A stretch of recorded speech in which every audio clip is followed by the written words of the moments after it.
जैसे भारत की सबसे लंबी नदी गंगा नदी, उसी तरह यूरोप की सबसे लंबी नदी डैन्यूब नदी, जो जर्मनी, ऑस्ट्रिया, हंगरी, यूक्रेन में बहती है और इसका उद्गम स्थान जर्मनी के ब्लैक फॉरेस्ट में है।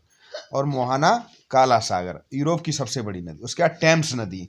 भगत सिंह ने कहा था कि जो अंग्रेज है वो सिंधु नदी से ले जाते हैं जल, और टेम्स नदी पर, मतलब सिंधु नदी से भरते, टेम्स नदी पर निचोड़ देते हैं भारत की संपदा को। टेम्स नदी इंग्लैंड की नदी है, उसका मुहाना उत्तरी सागर, और तट पर लंदन तथा ऑक्सफोर्ड व रीडिंग शहर है। टाइबर नदी है, इटली की नदी है, इसका मुहाना भूमध्य सागर है, और तट पर विश्व का सबसे छोटा देश वेटिकन सिटी भी यहीं पर स्थित है, और रोम टाइबर नदी पे। पो नदी, ये भी इटली की नदी है, आल्प्स पर्वत से निकलती है, एड्रियाटिक सागर में गिरती है, और इटली की सबसे लंबी नदी पो नदी, इसे इटली की गंगा भी कहते हैं। नीफर नदी, ये रूस, बेलारूस, यूक्रेन की नदी, इसका उद्गम स्थान जो है वल्डाई हिल है, और मोहाना काला सागर यूक्रेन की सबसे लंबी नदी।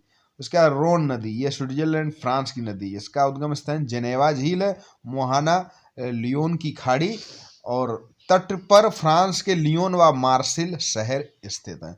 ये थी विश्व की कुछ प्रमुख नदियां।